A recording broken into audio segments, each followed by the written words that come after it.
The stars above Forward Operating Base Tethys 7 burned cold and distant. Sergeant Major Elena Vasquez stood at the observation window, watching the endless darkness. She held a cup of coffee in her hands. It was her third cup tonight. Sleep had become difficult these days. The base was small. Just 200 soldiers stationed on a frozen moon at the edge of human space. Their job was simple: watch, report, stay alive. Nothing exciting ever happened here. That changed at 0347 hours. The first warning came from Private Chun in the sensor room. His voice crackled through the speakers, high and afraid. Contact. Multiple contacts dropping out of faster than light travel. They're right on top of us. Vasquez dropped her coffee. The cup shattered on the metal floor. She was already running. The sky outside turned black. Not the black of space. Something darker. Ships. Dozens of them. They blocked out the stars like a curtain being pulled across a window. Each vessel was smooth and curved, made of something that looked like polished obsidian. They made no sound as they descended. All personnel to battle stations. Vasquez shouted into her communicator. This is not a drill. But she knew, even as she gave the order, that it was pointless. She had read the intelligence reports. She knew what those ships meant. The Valkyrie had come. The Valkyrie Empire had ruled this part of the galaxy for 12,000 years. They were ancient when humanity was still living in caves. They collected species like some people collected insects. They pinned them down. They studied them. They broke them. And now they have found humanity. The attack lasted 11 minutes. Vasquez would remember every second for the rest of her life. Energy beams cut through the base walls like hot knives through paper. Soldiers fired back with everything they had. Bullets, missiles, plasma rounds. Nothing worked. The Valkyrie shields absorbed every attack. Vasquez watched Private Chun die. She watched Lieutenant Morrison die. She watched 23 soldiers under her command die, and she could do nothing to stop it. Then the portals opened. They appeared in the air itself. Circles of swirling purple light. Through them stepped the Valkyrie warriors. They were tall, 3 meters at least. Their bodies were made of something like living crystal. Bone and glass fused together. They had 7 eyes each, arranged in a circle around their heads. Their hands ended in claws that dripped with something that might have been poison. They moved through the base with terrible efficiency. They did not kill everyone. That was the worst part. They selected. They chose. Some humans they cut down without a second glance. Others they grabbed and dragged back through the portals. Vasquez fought. She emptied her rifle into a warrior that came at her. The bullets bounced off its crystalline skin. It looked at her with its 7 eyes. She saw no emotion in them. No anger, no pleasure. Just cold assessment. It found her acceptable. A claw closed around her throat. The world went purple and spinning. When she could see again, she was somewhere else. The ship was vast and dark. The air tasted wrong. Too sweet. Like rotting flowers. Vasquez stood in a chamber made of fused bone. The walls were decorated with skulls. Hundreds of them. Thousands. Each one from a different species. Each one a trophy. She was not alone. The being before her was unlike the warriors. It was smaller, more delicate. Its crystalline body was almost beautiful in a terrible way. It had 7 eyes like the others, but these eyes held intelligence, curiosity, cruelty. "I am High Interrogator Velthaxis," it said. Its voice sounded like glass being crushed. "You are the ranking officer from that installation." It was not a question. Vasquez said nothing. She looked around the chamber instead. She counted the exits. 2. She noted the guards. 4 warriors standing motionless in the corners. She studied the interrogator's body, looked for weak points, found none. Your silence is amusing, Velthaxis said. They are always silent at first. They think it makes them strong. It does not. It merely makes the breaking more enjoyable. Vasquez met its 7 eyes. What do you want? Want? The interrogator made a sound that might have been laughter. We want nothing from you personally. You are insignificant. A specimen. What we want is your species. Your worlds. Your submission. It gestured with one crystalline claw. A screen appeared in the air. Holographic. It showed Earth, blue and green and beautiful, against the black. Your homeworld, Velthaxis said. We have been watching you for some time. You are young, primitive. You have only had faster-than-light travel for 3 centuries. We had it before your species existed. You are nothing to us. Less than nothing. But the Emperor collects all species eventually. It is the natural order. Vasquez stared at the image of Earth. Her jaw tightened. Your people will send warriors, the interrogator continued. They always do. The young species always try to fight. They send their bravest, their strongest, their most noble. 7 eyes glittered with ancient malice. We will crush them. We will add them to our collection. And your species will learn its place. Vasquez looked away from the screen. She looked directly at Velthaxis. Her voice was quiet when she spoke, calm, almost gentle. No, she said. They won't send warriors. The interrogator's mandibles clicked. Defiance. How predictable. How pointless. All species resist at first. All species break in the end. Vasquez shook her head slowly. You don't understand. I'm not being defiant. I'm telling you the truth. Earth won't send warriors. They won't send soldiers. They won't send a fleet. Then they will send nothing. And you will die alone. No, Vasquez smiled. It was not a pleasant smile. It was the smile of someone who knew something terrible. They'll send something, but it won't be warriors. The interrogator studied her for a long moment. Its 7 eyes blinked in sequence. You are trying to frighten me. It will not work. I have broken 10,000 minds. I have shattered species you cannot imagine. I have made gods weep. Vasquez said nothing more. She simply kept smiling that terrible smile. 3 days later, when the chamber shook and the screaming began, Velthaxis would remember that smile. It would remember the look in her eyes, the certainty, and it would understand too late that she had not been bluffing. Humanity did not send its warriors. It sent something much, much worse.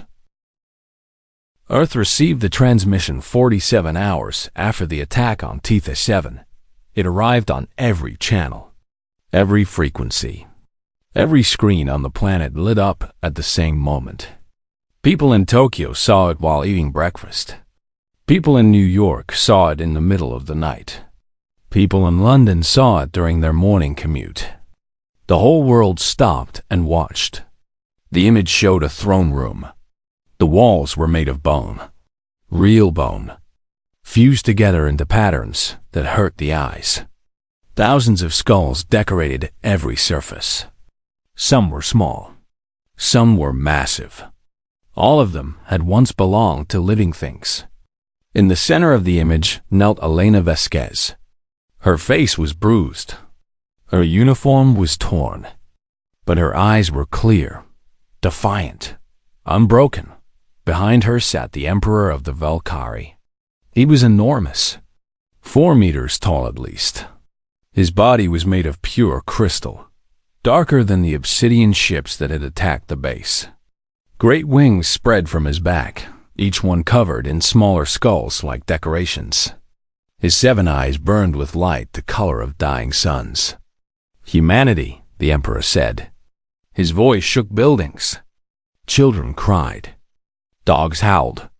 Something in that voice reached into the primitive part of every human brain and screamed danger. I am Emperor Velkarion the Eternal. My empire has ruled these stars for 12,000 years. We were old when your ancestors were still learning to walk upright. He paused. Let the words sink in. Your expansion into our territory has been noted. Your existence has been acknowledged. You are now subjects of the Eternal Empire. This is not a request. This is not a negotiation. This is the natural order asserting itself. One massive crystalline hand gestured at Vasquez. We have taken one of your soldiers. She is alive. She will remain alive for as long as you cooperate. Send your diplomats. Send your generals. Send your leaders. They will come before me. They will kneel as this one kneels. And humanity will learn its place among the lesser species. The Emperor leaned forward. 7 eyes blazed. You have 30 of your days to respond. If you send warships, we will destroy them. If you send weapons, we will return them through the hearts of your cities. You cannot fight us. You cannot resist us. You can only submit. The transmission ended. For 6 hours, Earth was completely silent. No government made a statement. No military issued orders. The United Terran Council, the body that governed all of human space, went into emergency session. The doors closed. The cameras turned off. The world waited. Inside the council chamber, chaos ruled. Admiral Yuki Tanaka slammed her fist on the table. We send the Third Fleet. Everything we have. We hit them hard and fast before they know what's happening. That's suicide, said Chancellor Dmitry Volkov. You saw those ships. Our weapons did nothing. Nothing. We send a fleet. We lose a fleet. So we just surrender? We bow down to these crystal monsters? I'm saying we need to think. We need time to develop new weapons. New strategies. Vasquez doesn't have time. The arguing continued for hours. Admirals wanted war. Politicians wanted negotiation. Scientists wanted more data. Everyone had an opinion. Nobody had an answer. General Marcus Webb sat in the corner. He was old. 93 years old, though he looked 60 thanks to modern medicine. He had served in 3 wars. He had seen things that would break most people. He said nothing while the others argued. Finally, when the shouting had gone on long enough, he stood up. The room went quiet. There was something about Webb, something in his eyes that made people listen. You're all wasting time, he said. His voice was soft, almost gentle. Fleets won't work. Negotiations won't work. The Velkari have been doing this for 12,000 years. They know every trick. They've seen every strategy. They've broken every species that tried to resist. Admiral Tanaka scowled. Then what do you suggest? We give up? No. Webb walked to the window. He looked out at the city below. Millions of people. All of them afraid. I suggest we stop pretending we're civilized. What does that mean? Webb was quiet for a moment. When he spoke again, his voice was different, heavier. 127 years ago, humanity created something. A weapon, not a bomb, not a ship. Something worse. We created it during the resource wars, when we thought we might destroy ourselves before we ever reached the stars. It was designed to end conflicts without firing a shot, to break enemy morale completely, to make war itself impossible. He turned to face the council. It worked. It worked so well that we buried it. We sealed it away, and we swore never to use it again. We classified the files. We erased the records. We told ourselves we were better than that. More civilized. More human. Chancellor Volkov frowned. I've never heard of any such weapon. You wouldn't have. Your clearance isn't high enough. Nobody's clearance is high enough. Webb smiled, and it was a cold smile. But I was there when we created it. I was there when we saw what it could do. And I was there when we sealed it away in a mountain that doesn't appear on any map. What is it? Tanaka demanded. What could possibly be worse than a fleet? Worse than nuclear weapons? Webb was quiet for a long moment. A man, he finally said. Just a man. We called him the Revenant. We modified him, changed him, gave him abilities that shouldn't exist. He can reach into minds, not to read thoughts. Something worse.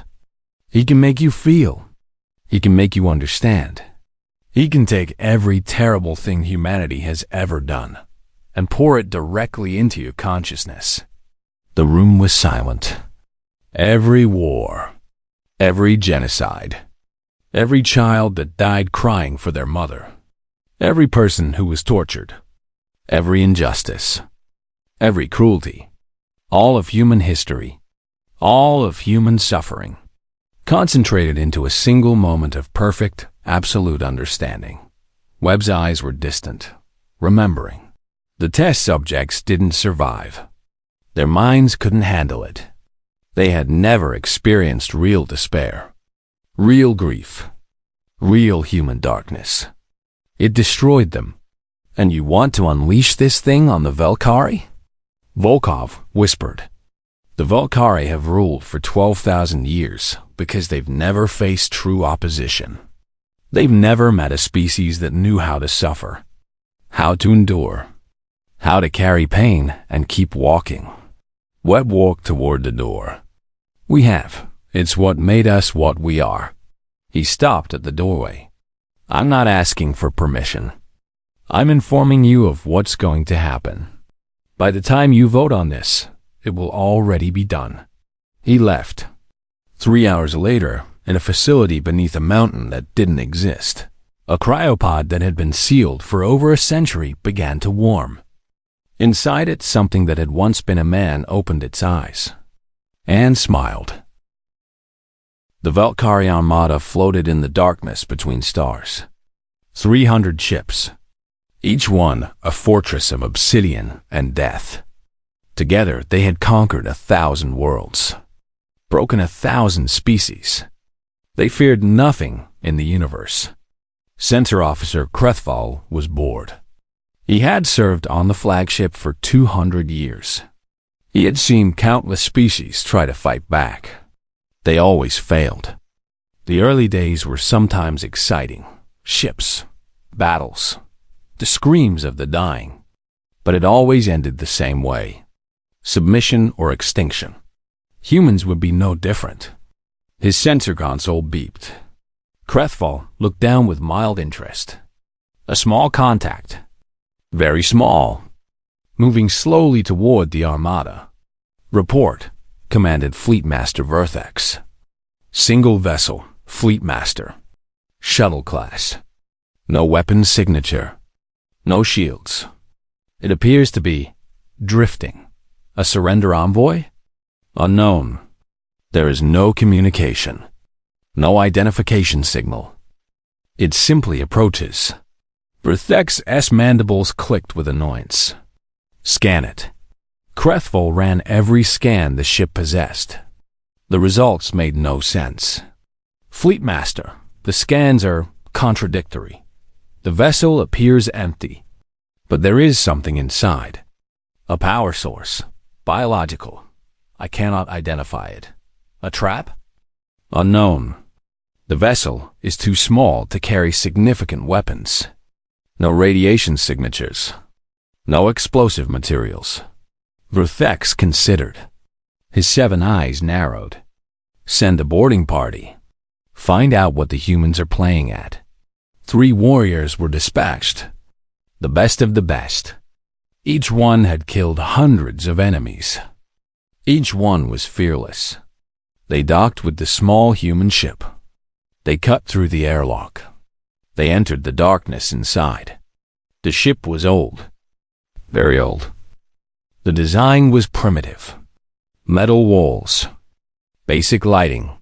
No elegance. No beauty. Just function. The warriors moved through the vessel with careful precision. They found nothing. Empty corridors. Empty rooms. Dust on every surface. Then they found the chamber. It was small. Just a storage room. In the center sat a single pod. A cryopod? Ancient technology. Frost covered its surface. Words were carved into the metal. Human words. The warriors' translation implants struggled with the archaic language.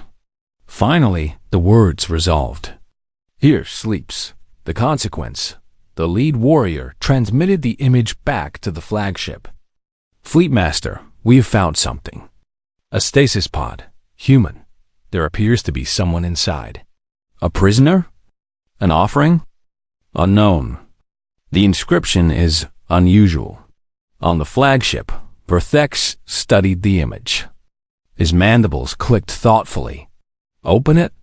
Let us see what gift the humans have sent us. The warrior approached the pod. He found the release mechanism. Ancient. Manual. He pulled the lever. The frost cracked. The lid hissed open. Cold air spilled out like breath. Inside lay a man. He looked ordinary.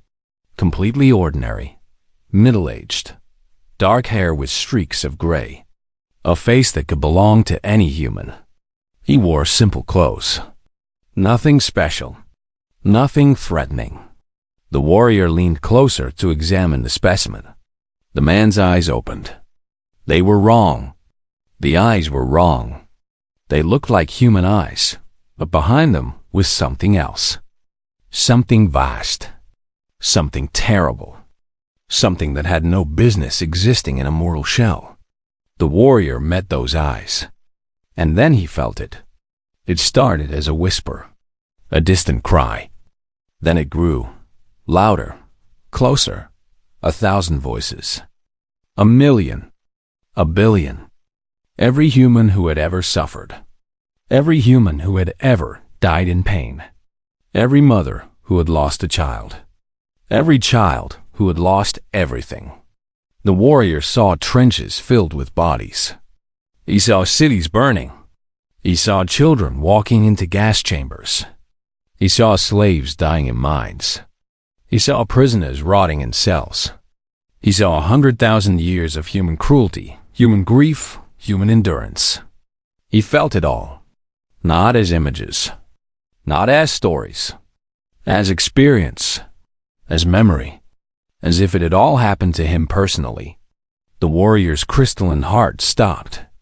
His 7 eyes went dark. He fell without a sound. The second warrior raised his weapon. The man looked at him. The second warrior saw a mushroom cloud rising over a city. He felt the skin burning off 100,000 people. He heard their screams.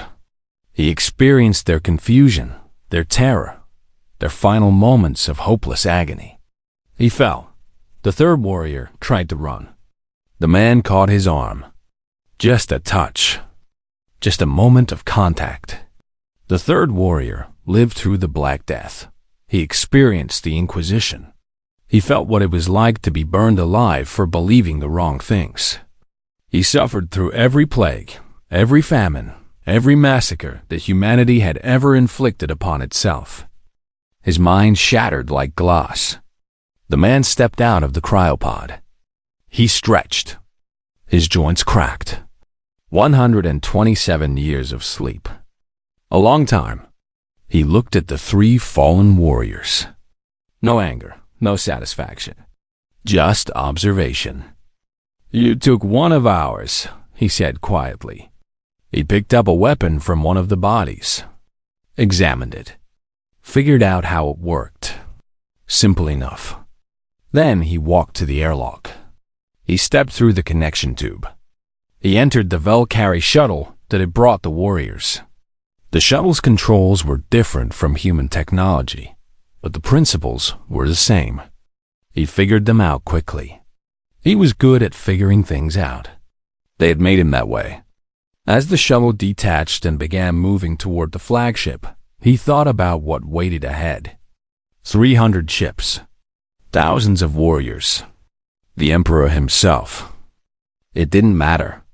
They had never experienced true darkness. They had conquered for 12,000 years, but they had never actually suffered. They had never known what it meant to lose, to grieve, to carry impossible weight and keep moving forward. Humans knew. Humans had always known. It was written into their DNA, burned into their history, carved into their souls. They called him the Revenant, the one who returns from death. They had made him into a vessel, a container for every terrible truth humanity had ever learned about itself. And now he was going to share. The shuttle docked with the flagship. Alarms began to sound. Warriors rushed to intercept the intruder. The Revenant smiled. "Let me show you," he whispered to the ship around him, "what it really means to be human." He stepped through the airlock. The screaming began. The flagship of the Valkyrie Empire was called the Eternal Judgment. It was 5 kilometers long. 20,000 warriors served aboard it.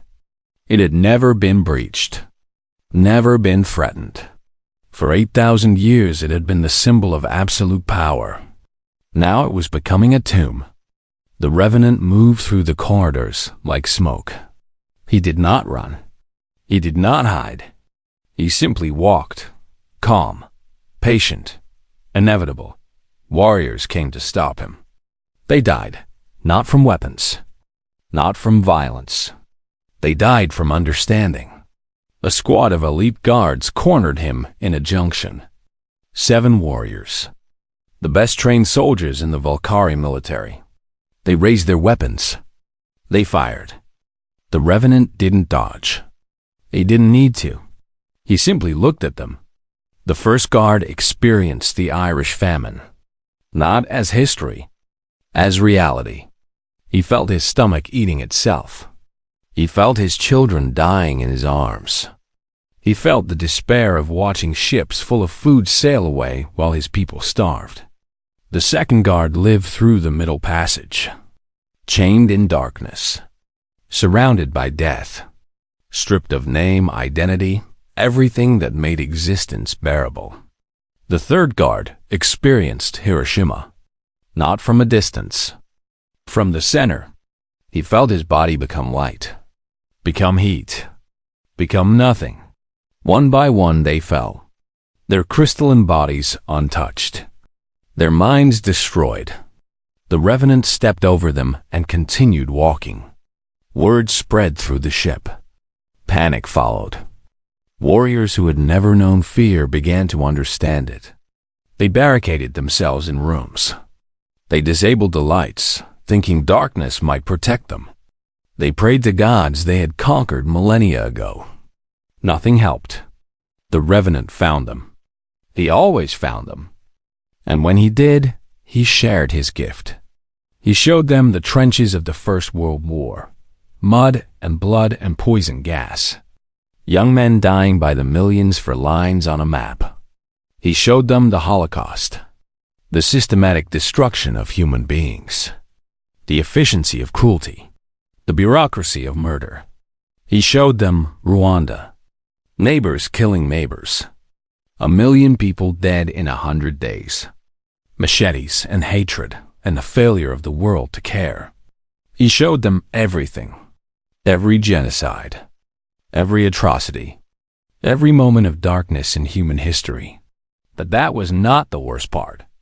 The worst part was showing them why humanity survived it. He showed them a mother in a concentration camp singing to her child. He showed them a man carrying his wounded friend through enemy fire. He showed them strangers sharing their last bread during a siege. He showed them people choosing to hope when hope made no sense. He showed them what it meant to suffer and keep going, to lose everything and still love, to face the absolute worst that existence could offer and refuse to surrender. The Valkyrie could not comprehend it. They had never needed to. They had conquered everything. They had never lost. They had never grieved. They had no defense against the simple, terrible truth of what humans carried inside them. Their minds broke under the weight of understanding. High Interrogator Velfaxis found the Revenant outside the Emperor's chambers. The creature that had tormented Elena Vasquez.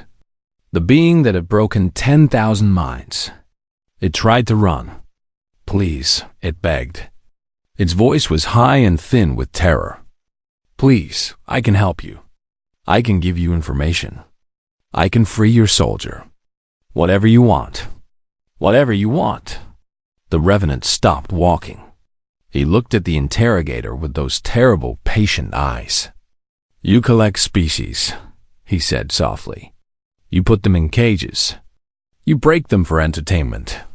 You've done this for 12,000 years. We were wrong. We see that now. We can change." The Revenant shook his head slowly. "You asked for Earth's kings. We don't have kings anymore. We killed them. We fought and bled and died for generations to free ourselves from those who thought they had the right to rule. You have no idea what that cost us. What we sacrificed. What we became." He stepped closer. The interrogator tried to back away. There was nowhere to go. "You wanted to understand humanity? Let me help you." He reached out. His hand touched the interrogator's crystalline chest. Velfaxes experienced slavery. Not Velkari slavery. Human slavery. The kind where you were property. Where your children could be sold.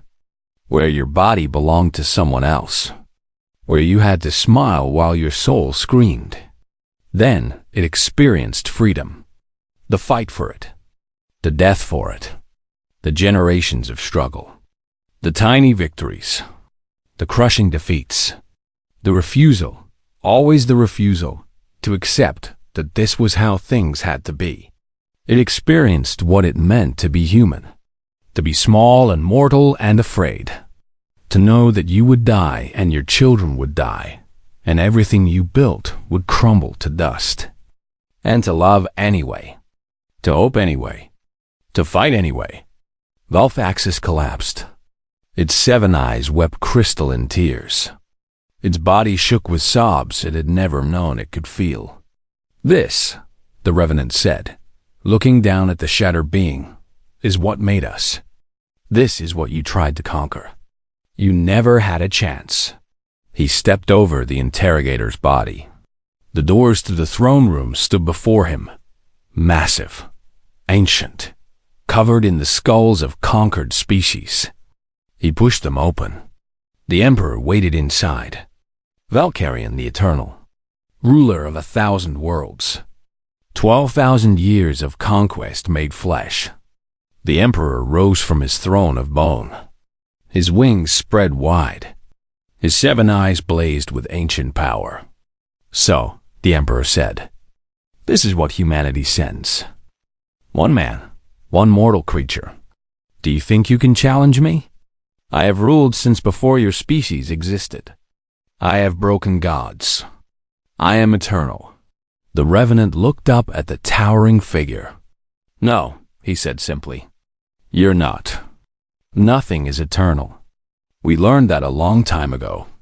It's the first lesson humanity ever learned. Everything ends.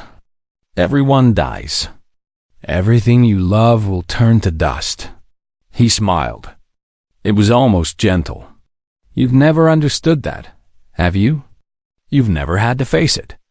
You've lived so long you forgot what mortality means. What it teaches. What it costs." He began walking forward. "Let me remind you." The Emperor raised his hand. Power gathered. Ancient power. The power that had conquered galaxies. The Revenant kept walking. Their eyes met. And the Emperor of the Velkari learned what it meant to be human. He learned grief, loss, despair. He learned what it felt like to watch everything you loved die while you stood helpless. He learned the weight of 10,000 years of human suffering. But more than that, he learned how humanity carried that weight. He learned their stubbornness, their defiance, their absolute refusal to stay down. The power faded from his hand. His wings folded. His great body crumpled. For the first time in 12,000 years, the Emperor of the Valkyrie fell to his knees. "What are you?" he whispered. The Revenant looked down at him with something that might have been pity. "I am the consequence," he said. "I am what happens when you take something from humanity. I am the answer to a question you should never have asked." He turned away. "You will live," he said over his shoulder. "You will live for another 10,000 years. And you will remember this. Every second. Every moment. You will carry what I have given you until the stars themselves burn out." He walked toward the door. "That is humanity's gift to you. That is what you earned when you took one of ours." He paused at the threshold. "Welcome to mortality." Then he was gone, and the Emperor sat alone in his throne room of bone, weeping tears he had never known he could cry, finally understanding what it meant to be small. Elena Vasquez sat in her cell and waited. She had been waiting for 3 days. She had heard the screaming. She had felt the ship shake. She had watched her guards collapse one by one, clutching their heads, weeping in languages she did not understand. Then silence. The door to her cell opened. A man stood there, ordinary looking, middle-aged, eyes that held something vast and terrible. "Sergeant Major Vasquez?" She stood slowly. Her body ached from the interrogator's treatments, but her spine was straight. Her eyes were clear. "That's me." The man nodded. "My name is Marcus. I've come to take you home." She looked past him at the corridor beyond. Bodies everywhere. Valkyrie warriors lying still. Some were dead. Most were simply empty, staring at nothing, lost in whatever they had been shown. What happened to them? Marcus considered the question. They learned something new. And the Emperor? Alive. He will live for a very long time. He has much to think about. Vasquez walked out of her cell. She stepped over a fallen warrior, stopped, looked at Marcus. The stories about Project Revenant. They were true. Some of them. They said you could break minds with a touch. Show people things that destroyed them. I show them humanity. The real thing. Most species cannot handle it. Vasquez was quiet for a moment. Then she laughed. It was not a happy sound. "I suppose they can't." They walked through the dead ship together. Corridor after corridor of silence. Thousands of warriors who would never fight again. An empire brought to its knees by a single man and 10,000 years of human history. "How do we get back?" Vasquez asked. "The shuttle I arrived on. It still functions." They reached the hangar bay. The small shuttle sat waiting. Marcus helped Vasquez inside. She was weaker than she wanted to admit. The interrogator had been thorough. As the shuttle detached from the flagship, Vasquez looked back through the viewport. The Valkyrie armada stretched across the stars. 300 ships. All of them dark. All of them silent. What happens to them now? Marcus piloted the shuttle away from the fleet. Some will recover. Eventually. Most will not. The Empire will survive in some form. They always do. But they will never threaten humanity again. You're certain? I showed them what we are. They understand now. They understand that you cannot conquer a species that has already conquered itself, that has already faced every darkness and survived. We have nothing left to fear. They know that now. Vasquez leaned back in her seat. Exhaustion washed over her. But she had one more question. What about you? What happens to you now? Marcus was quiet for a long time. When he spoke, his voice was soft. I go back to sleep. Back to the mountain. They will seal me away again. Why? Because I am too dangerous to be awake. What I carry, It is not meant for everyday use. I am a weapon of last resort, a consequence held in reserve. When I am needed, they will wake me. Until then, I dream. What do you dream about? He smiled. It was almost human. Everything, everyone, every life that ever ended, every story that was never finished. I carry them all. It is a heavy burden, but someone must bear it. The shuttle flew through the darkness between stars. Behind them, the Valkyrie Empire faded to distant points of light. 4 days later, a rescue fleet from Earth found them. Vasquez was transferred to a medical ship. Doctors treated her injuries. Politicians asked questions. Generals demanded reports. Through it all, she said nothing about Marcus. Nothing about Project Revenant. Some secrets were meant to stay buried. Marcus was taken back to the mountain that did not exist, the facility that appeared on no map. General Webb was there to meet him. "You did well," Webb said. "I did what was necessary. Will you be all right? Going back to sleep?" Marcus looked at the cryopod that waited for him. His prison, his refuge. It is better this way. The world is not ready for what I am, what I carry. Perhaps it never will be. He climbed into the pod. The frost began to form. "Marcus?" He looked up. "Thank you." The lid closed. The systems hummed, and the consequence went back to sleep. 2 weeks later, Vasquez stood before the United Terran Council. The whole world watched. The whole galaxy watched. "Sergeant Major," Chancellor Volkov said, "the Valkyrie Empire has requested communication. They wish to know what message humanity wants to send." Vasquez stood at the podium. She looked into the cameras. Billions of eyes watching. Hundreds of alien species listening. "Tell them we are a mortal species," she said. "We die. Every single one of us. We have known this since the beginning. Since our first ancestors looked up at the stars and understood that they would never see what lay beyond them." She paused. "Tell them that is not our weakness. It is our strength. It is why we fight so hard for each day we have. It is why we love so deeply knowing it will end. It is why we remember everything, the beautiful and the terrible, the moments of grace and the ages of darkness. We carry all of it." She leaned forward. "Tell them we do not send death. We have lived with death since our first breath. We understand it.